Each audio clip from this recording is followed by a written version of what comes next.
You can't sit with us! Spoiler alert, spoiler alert, spoiler alert! This video may contain spoilers. A spoiler is something that happened in the episode that may ruin your first time viewing experience if you haven't seen the show yet. Aleigha and Nicole will not be held responsible for any aw man, dang it, or any other shock value reactions. Enjoy. I am Zoe Johnson, okay? I stand up for what I believe in. Every cause that's going on that I stand for, I change my profile picture for it. This dashiki that was made in China is the perfect outfit for this protest I'm about to go to. Now, quick question. On a scale of 1 to 10, how hella woke does this bracelet make me look? Watch out, world, I'm grown now.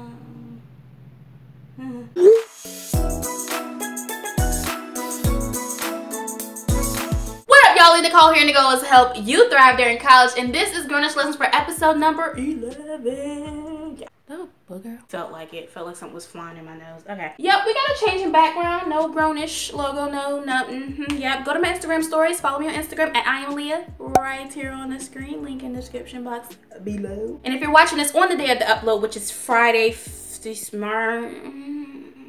you'll be able to see the IG story to see why there's a difference in the background. When I watched the episode last night, I honestly didn't know what this video was gonna be about. Honestly, no, I still don't know what this video was about. What I do wanna do with this video is I want to open it up to y'all. Like, I want y'all to literally go into the comment section right now and share your thoughts on this episode as a whole. The episode was pretty much about safe spaces on college camp. Okay, you know what, we gotta do our quick recap. Let's go!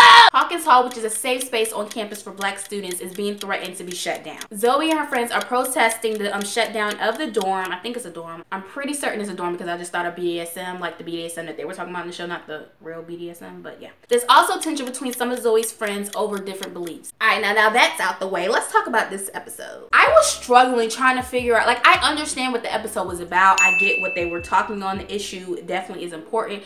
I was just trying to figure out how can college students relate to this, because that's what this series is. I know some people like to call it a review and everything like that, but it's not really a review of the show. I do recaps and stuff, but the main thing is to take things that happen in the show and relate it to real college life. And that's the thing, real college life. Does this happen on real college campuses? People on Twitter had a lot of different mixed things to say about this episode, and some people really didn't seem to like it, and I honestly didn't care for the episode either. Make sure you're following me on Twitter because I live tweet Grownish every Wednesday, as well as like any other shows I watch.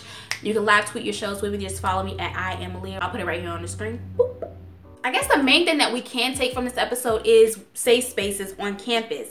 But me personally, I don't know anything about that. This is the first time I even heard of the word safe space. Like, when I think of safe space, I think of a place people go after a hurricane hit their town. Like, I don't know, like, I know a lot of that has to do with it because I went to a HBCU. I guess my entire school was a safe space. I guess since we're not all Black, but we're the majority there. But judging by some of the tweets that I've seen on Twitter, some schools have it in real life, some schools don't. Some people were just like, this must just be a TV thing because we don't have this at our school. And those are words from minorities that go to PWIs. What I really want to use this video for is for you to talk about whether you have safe spaces on your campus.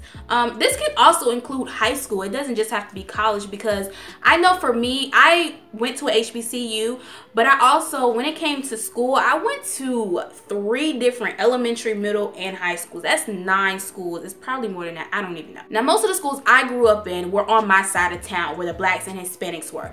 But there were times where I went to other schools that were predominantly white. And just thinking from that situation, when I think of a safe space, I think of, okay, of course, like in college, you have a hall that's dedicated or, you know, for Black people. I know I saw some people on Twitter talking about, you know, we had our own lunch table in the cab, but it doesn't even have to just deal with Black people. And that's what the show was, that's the angle the show was trying to go. And this is where it kind of got under people's skin, because it was like, well, why can't conservatives have a safe space? Is America not your safe space? So the show flipped it around and not just made it about, you know, a Black thing or LGBT thing. They made it about, okay, what about conservatives having their own safe space? Wherever Luca was in this entire episode, I was with him. Like, I was so disconnected from this entire thing. Like, I understand the importance of safe spaces, but yo, Luca is right. Like, people are not comfortable with being uncomfortable. Everybody is not going to agree agree with you and your beliefs. And you're not obligated to put your beliefs on other people. You believe what you believe. They believe what they believe. If you want to hear them out, hear them out. If you don't, then walk away. But being rude about it and bashing people, and when it comes to all that,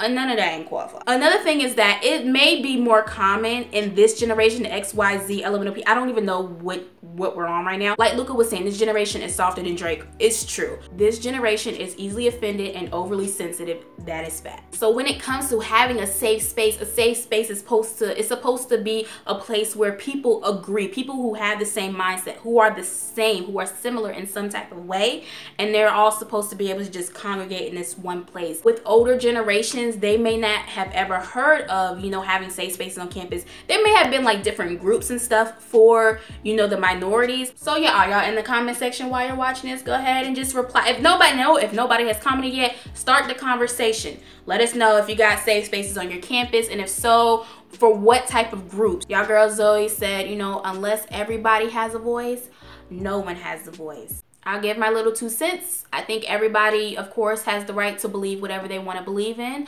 I don't think that people should push their beliefs on other people. And I feel as though if your beliefs don't cause yourself or other people harm, physically, psychologically, emotionally, then you know what? I'm down to hear you out.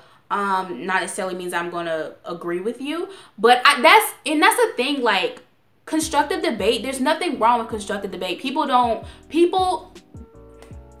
nowadays, they fear that. They don't want to have a constructive debate. No, you believe what I believe is this way. It's this way only, and that's what it's gonna be. That brings me to the overall lesson that we're gonna take from this episode, which is to find your voice while you're in college. You know, we grow up, and I know I've said this in previous videos, where, you know, we grow up with, you know, what our parents taught us or what the streets taught us, whoever raised us. But when you grow up and you become an adult, whether you go to college or not, you come into your own set of things that you believe in and that you want for yourself in life. Find your voice. Find what it is that you believe in. If you don't stand for something, you stand for nothing. All right, I'll see y'all in the next video. I'm Aleigha Nicole, and I am out.